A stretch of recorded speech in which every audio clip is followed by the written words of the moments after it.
Čak i danas, nakon 32 godine, sjećam se tog ožujskog poslijepodneva 1994. kao da mi je urezano u kosti. Sparina je pritiskala Karlovac, onaj teški, ljepljivi zrak koji najavljuje oluju koja nikad ne dođe. Obitelj Danijele Kovač već se povukla, njema i slomljena, ostavljajući za sobom tišinu koja je bila teža od bilo kakvog jecaja. Ostao sam sam pokraj otvorene jame na polju G, grobno mjesto 114. Zrak je bio gust, gotovo opipljiv, a tišina koja je uslijedila nakon napetog obreda nije donosila mir. Bila je to tišina koja je čekala. Uzeo sam lopatu, osjećajući poznatu težinu drške u rukama. Prva gruda zemlje udarila je o drveni poklopac lijesa stupim, neproporcionalno glasnim zvukom koji je odjeknuo u toj neprirodnoj muklini. Svaki sljedeći zamah bio je napor. Nije to bila samo težina vlažne ilovače. Osjećao sam otpor, kao da se sama zemlja opire zatvaranju te rane, kao da se nešto iznutra bori protiv tog konačnog pokrova. Nije bilo vjetra, ptice su zašutjele. Dok sam bacao posljednju lopatu, ledena jeza prostrujala mi je kralježnicom, unatoč znoju koji mi je curio niz čelo. Odmaknuo sam se, ali nisam mogao odmah otići. Gledao sam u svježi humak i znao, s onom visceralnom sigurnošću koja ruši godine navike, da nešto u tom grobu nije utihnulo. To je bio samo početak. Prije nego što nastavim s onim što je uslijedilo, ako vas ovakve priče dotiču, molim vas da se pretplatite, ostavite like i napišete u komentarima iz kojeg grada gledate. Ponekad pomaže znati da me netko zaista sluša. Prije tog ožujka 1994. godine moj je život bio sad sazdan od istih dijelova. Svako jutro, dok je Karlovac još spavao pod sivim pokrivačem zore, ja bih već bio budan. Kava, crna i gorka, u tišini kuhinje dok je žena još spavala, a sin disao u svom krevetiću. To je bio moj jedini trenutak mira prije nego što bih krenuo prema Dubovcu. Katoličko groblje u to doba dana bilo je svijet za sebe. Magla se često vukla između starih spomenika, prigušujući zvukove grada koji se budio u daljini. Poznavao sam svaku stazu, svaki nagib terena, miris vlažne zemlje i čempresa. 6 godina sam radio taj posao i smrt je za mene postala rutina, administrativni završetak, a ne tragedija. Barem sam tako mislio. Vjerovao sam da sam otvrdnuo, da me prizori tuge više ne dotiču. Bio sam samo radnik, čovjek s lopatom, čiji je zadatak bio osigurati red u tom tihom gradu. Nisam imao pojma da red može biti tako krhak i da tišina ponekad vrišti. Do danas ne mogu objasniti kako sam mogao biti tako naivan. Moj posao bio je definiran fizičkim naporom i tišinom.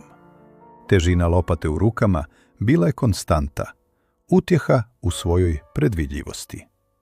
Zvuk metala koji struže po kamenu, tupi udarac zemlje od drvo lijesa, škripa kolica, to je bila glazba mog radnog dana. Stjepan, moj stariji kolega, bio je čovjek sličan meni, od malo riječi. Razumjeli smo se pogledima i kratkim praktičnim rečenicama. Polje C, red 12, treba urediti. Sprovod je u 3. Nije bilo mjesta za filozofiju. Za mene smrt je bila posao koji je zahtijevao poštovanje, ali ne i emocije. Mislio sam da je dostojanstvo koje pružamo pokojnima u preciznosti našeg rada, u ravno iskopanoj jami, u uredno nabijenoj zemlji. Vjerovao sam da je duša otišla negdje drugdje, a naše je da se pobrinemo za ljušturu koja je ostala. Svaki zatvoreni grob bio je završeno poglavlje. Nisam shvaćao da neke priče odbijaju završiti, da neka poglavlja ostaju nasilno otvorena, bez obzira na to koliko zemlje nabacite na njih. Kraj radnog dana donosio je sveti ritual. Pranje ruku pod hladnom vodom, struganje zemlje ispod noktiju, bio je to čin odvajanja. Ostavljao sam groblje iza sebe, kao da prelazim nevidljivu granicu natrag u svijet živih. Moj dom bio je moje utočište. Zvuk dječjeg smijeha, miris večere koju je supruga pripremala, toplina malog stana, sve je to bila protuteža hladnoći i tišini s posla. Tu sam bio samo Karlo, muž i otac, a ne grobar. Ta podvojenost bila mi je ključna za preživljavanje. U tim trenucima osjećao sam se normalno, daleko od tuge koju sam svakodnevno gledao. Nosio sam u sebi tu tihu manu radničke klase. Osjećaj da je moj posao nužan, ali nevidljiv. Nešto o čemu se ne priča za stolom. Vjerovao sam da sam siguran unutar ta 4 zida, da me sjene s posla ne mogu pratiti. Možda sam bio u krivu. Možda sam tu svoju latentnu osjetljivost, koju sam uvijek gurao u stranu, samo uspavljivao, ne znajući da je jedan sprovod može probuditi zauvijek. Dani koji su usledili nakon sprovoda Danijele Kovač počeli su se rasplitati na čudan način. Moja rutina, ta tvrđava koju sam gradio 6 godina, dobila je prvu, jedva vidljivu pukotinu.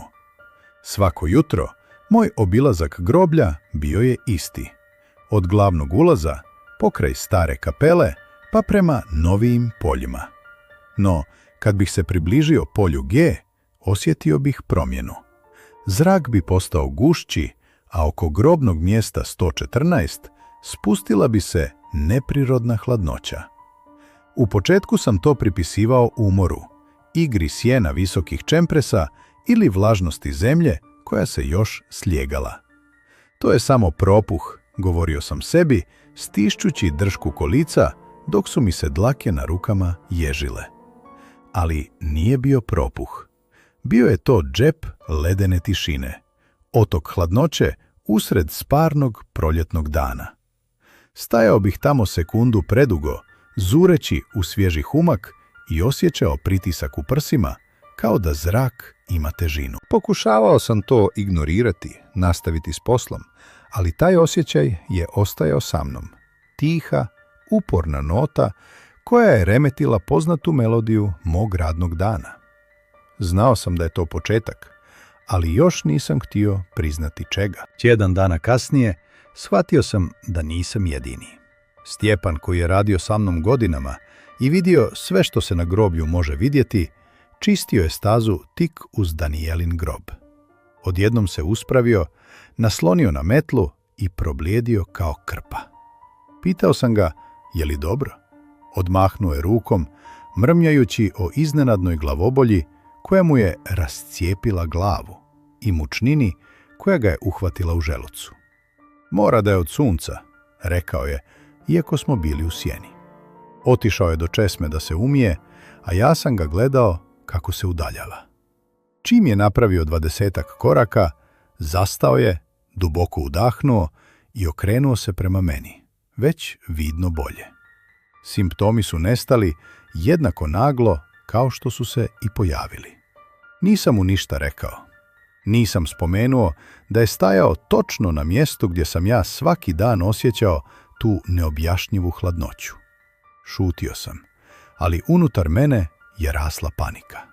Više nije bila riječ o mom osjećaju ili mojoj mašti. Nešto je bilo tamo, u tom komadu zemlje. Nešto opipljivo i stvarno. Nešto što je imalo snagu utjecati i na druge. Ta spoznaja bila je gora od bilo kakvog duha. Bila je dokaz da gubim kontrolu. Vrhunac te prve faze, onaj trenutak koji je slomio moju potrebu za racionalizacijom, dogodio se jednog poslijepodneva. Prišao mi je stariji gospodin, jedan od onih redovitih posjetitelja koji su dolazili svaki dan zapaliti svijeću svojoj supruzi. Uhvatio me za rukav, lica punog gađenja. Oprostite, mladiću, ali nešto se osjeti gore u onom novom dijelu. Jak smrad, kao trulež. da nije neka životinja uginula. Srce mi je stalo. Znao sam točno o kojem dijelu priča.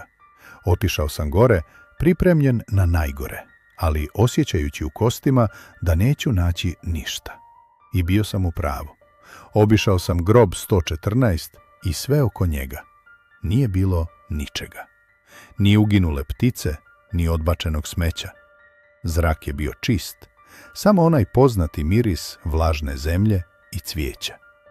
Ali riječi starca odzvanjale su mi u glavi. Smrad truleži.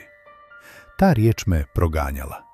Nije to bio miris smrti na koji sam navikao, miris koji je pripadao zemlji i prolaznosti. Bio je to nagovještaj nepravde, nečega što se raspada iznutra, nevidljivo oku, ali očito duši. Te noći nisam spavao. Ležao sam budan, slušajući disanje svoje žene i sina, i prvi put u životu osjetio sam istinski strah od svog posla. Više nije bilo sumnje. Na groblju Dubovac, u polju G, grobno mjesto 114, nešto je bilo strašno. Strašno pogrešno. Stvari su se promijenile 2 tjedna nakon sprovoda. Više nije bila riječ o hladnoći ili nejasnom osjećaju. Postalo je izravno. Jednog utorka, dok sam ravnao zemlju na susjednom grobu, perifernim vidom uhvatio sam pokret. Nije to bila ptica, ni sjena oblaka. Bilo je to nešto tamno, brzo i neprirodno, kao da je komad tame protrčao između spomenika blizu Danijelinog groba. Srce mi je stalo u grudima, a alat mi je ispao iz ruku s glasnim zveketom koji je parao tišinu groblja. Okrenuo sam se, ali nije bilo ničega. Samo redovi kamenih anđela i tišina. No osjećaj je ostao. Osjećaj da sam viđen, promatran. Hladan znoj oblio mi je leđa, a noge su mi postale teške kao olovo. Te noći prvi put sam se trgnuo iz sna, uvjeren da netko stoji u kutu moje spavaće sobe. Znao sam da je to ludost, ali nisam mogao odagnati sliku te tamne mrlje koja se kretala prebrzo da bi bila stvarna. Više se nisam bojao duha. Bojao sam se za vlastiti razum. Sljedećeg dana Stjepan me našao kako sjedim na klupi, zureći u prazno. Vidio je da nešto nije u redu.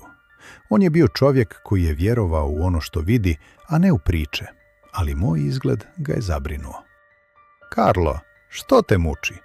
Zbog one male kovači, jeli? Klimnuo sam.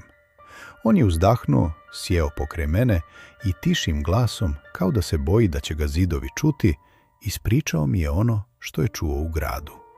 O napadu. O tome kako je bila slučajna žrtva, napadnuta s leđa, bez razloga, bez ikakvog smisla. O čovjeku koji ju je ubio, nestabilnom umu koji nikada nije osuđen kako treba, već je završio u ustanovi. Te riječi, bez smisla, nepravda, zabile su se u mene kao krhotine stakla. Odjednom sve je dobilo smisao. Ona hladnoća, onaj smrad, ona sjena, to nije bio bijes. Bio je to krik. Krik duše koja je istrgnuta iz života na najbrutalniji mogući način i ostavljena da vrišti u tišini, jer pravda nikada nije zadovoljena. Taj dan moj strah počeo se miješati s nečim puno težim, s osjećajem duboke, bespomoćne krivnje. Nakon tog razgovora fenomeni su postali osobniji. Više nisu bili samo vanjski podražaji, počeli su ulaziti u mene. Dok bih radio blizu polja G, uhvatile bi me iznenadne oštre glavobolje, kao da mi neko steže lubanju metalnim obručem.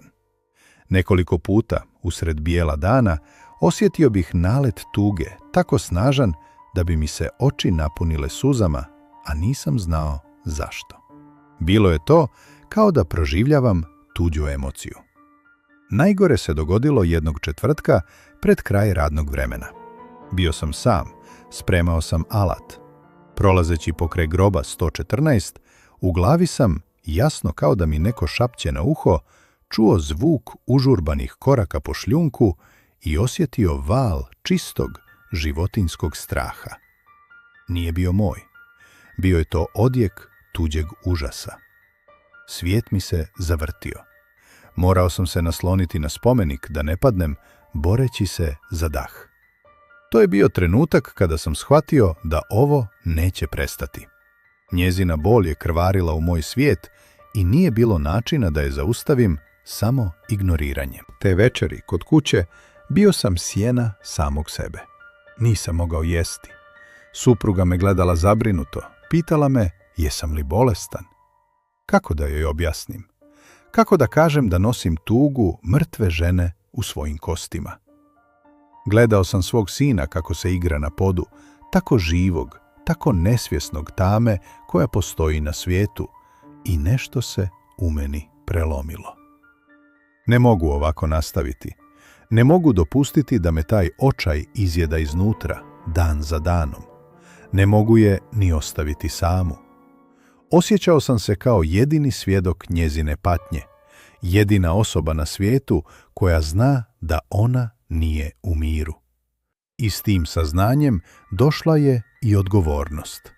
Strah je još uvijek bio tu, leden i oštar, ali ispod njega se rodila odluka. Teška, zastrašujuća, ali jedina moguća. Sutra, kad groblje utihne i ostane prazno, vratit ću se. Otići ću do njenog groba. Neću bježati. Kleknuću i izmoliti molitvu za nju. Morao sam. To je bio jedini način. Ili će to nju smiriti, ili će mene dokrajčiti. Stjepanova priča potvrdila je ono što mi je instinkt govorio.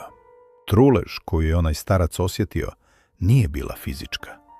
Bila je to trulež nepravde. Ubojica, čovjek slomljenog uma, uhvaćen je, ali nikada nije osuđen na način koji bi svijet smatrao ispravnim. Proglašen je neuračunljivim, zatvoren u ustanovu, a ključ njegove ćelije bačen je u birokratski zaborav. Za sustav slučaj je bio zatvoren. Ali za nju, za Danijelu Kovač, čiji je život ugašen u nasumičnom, besmislenom činu nasilja, nije bilo zatvaranja. Nije bilo kazne koja bi odgovarala zločinu. Njezina smrt svedena je na medicinski dosje i sudsku bilješku. Ta spoznaja me pogodila jače od bilo kojeg duha. Hladnoća oko groba više nije bila samo jeziva. Bila je to hladnoća svijeta bez ravnoteže, gdje se patnja može jednostavno arhivirati i ignorirati. Shvatio sam da ono što osjećam nije prisutnost nečeg zlog, već odjek vriska protiv te konačne administrativne uvrede. Njezina duša nije bila zarobljena demonima, već ljudskom ravnodušnošću. Nekoliko dana kasnije, dok sam plijevio korov blizu polja G, prišla mi je žena u ranim 30-ima, lica natečenog od plača, koji je dugo suzdržavala. Bila je to Danijelina prijateljica s posla. To je bio prvi i posljednji put da sam je vidio. Nije ostala dugo. Kroz jecaje mi je ispričala o Danijeli. Ne o njezinoj smrti, već o njezinu životu. O planovima za malo putovanje na more, o glupim šalama koje su dijelile, o njezinoj dobroti. A onda je tišim glasom, punim gorčine, izgovorila rečenicu koja je zacementirala misterij. Njezini su otišli. Nisu mogli podnijeti. Grad sjećanja, sažaljive poglede. Prodali su sve i odselili u Njemačku. Mislim da se nikada neće vratiti. Te su riječi pale na mene s težinom nadgrobne ploče. Znači, to je to. Ne samo da je pravda zakazala, nego je i sjećanje pobjeglo. Njezin grob više nije bio mjesto tuge, postao je spomenik napuštenosti. Više nije imala nikoga. Obitelj, stup sjećanja koji drži dušu vezanom za mir, srušio se. Ostala je sama, a ja sam, igrom slučaja, postao jedini redoviti posjetitelj njezine tišine. Te noći, ležeći budan, Sve se složilo u jednu bolnu, kristalno jasnu sliku. Misterij nije bio tko ju je ubio, već zašto ne može otići. Odgovor je bio poražavajuće jednostavan. Njezina svijest, slomljena brutalnošću napada, ostala je usidrena na jedinom mjestu koje joj je preostalo, u komadu zemlje koji nosi njezino ime. Ali sidro bez broda beskorisno je. Bez molitvi obitelji, bez cvijeća koje donosi ljubav, bez sjećanja koje hrani duh, ona je bila zarobljena u limbu. Njezine manifestacije nisu bile prijetnje, već očajnički pokušaji komunikacije. Glavobolje, hladnoća, sjene, to su bili fragmenti njezine traume, jedini jezik koji joj je preostao. A ja sam bio jedini prijemnik. Ne zato što sam poseban, već zato što sam bio tu. Moja svakodnevna rutina, moje tiho poštovanje prema poslu, moja puka fizička prisutnost učinili su me njezinom jedinom vezom sa svijetom koji ju je tako okrutno odbacio i zaboravio.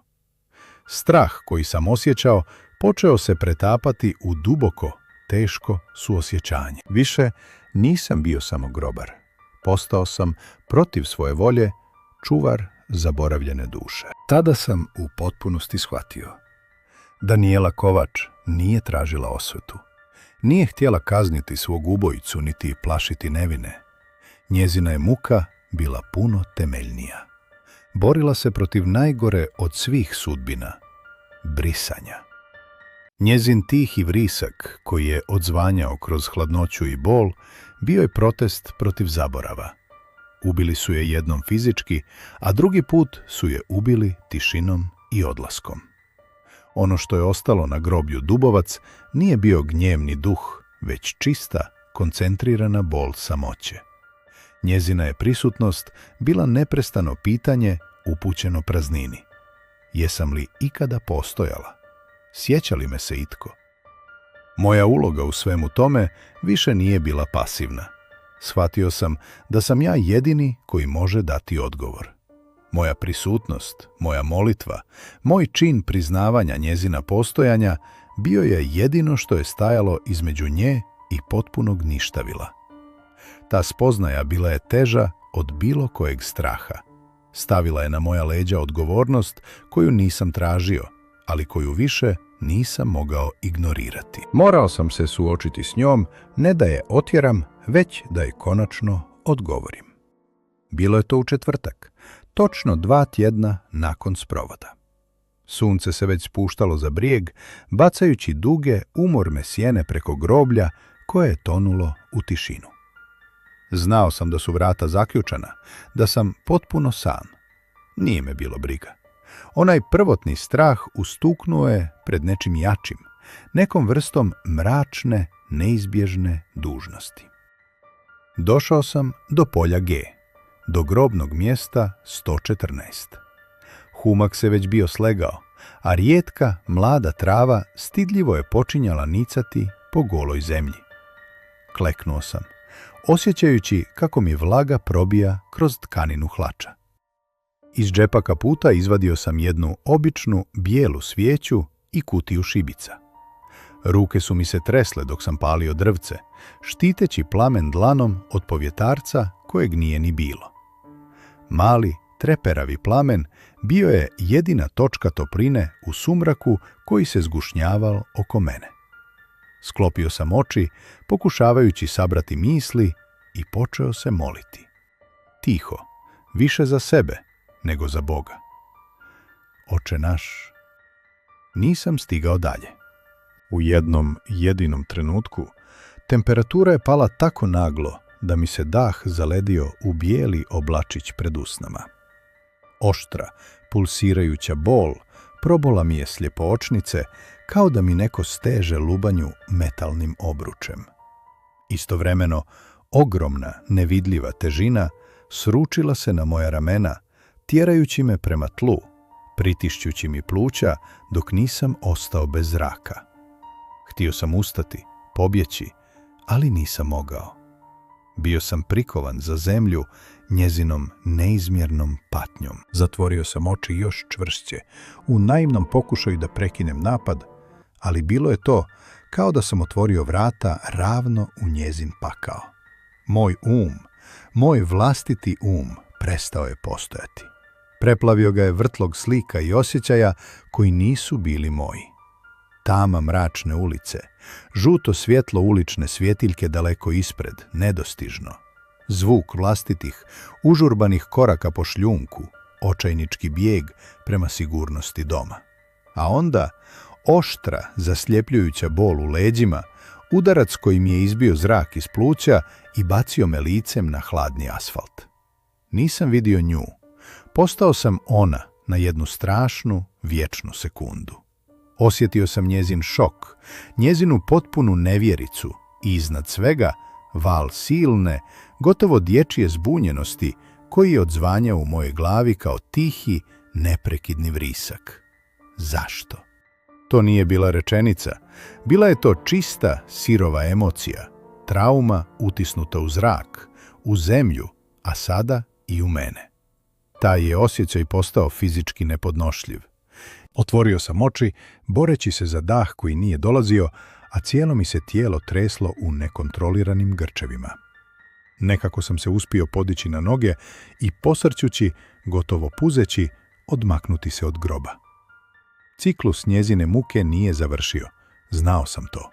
Ali veza između nas, u tom je trenutku, bila zauvijek zapečaćena krvlju njezina sjećanja. Nisam dao otkaz.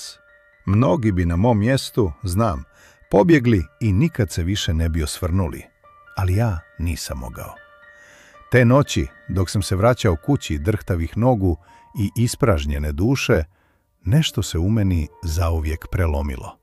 Ali nešto se novo i rodilo. Rodila se dužnost, teška i njema. Bez da me itko pitao, postao sam jedini čuvar sjećanja na Danijelu Kovač. Moja se rutina promijenila.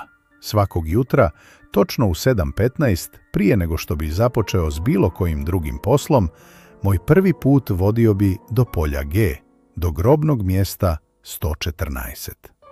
Stajao bih tamo minutu, u tišini. Nije to bila formalna molitva, više gesta priznavanja. Ovdje si, vidim te.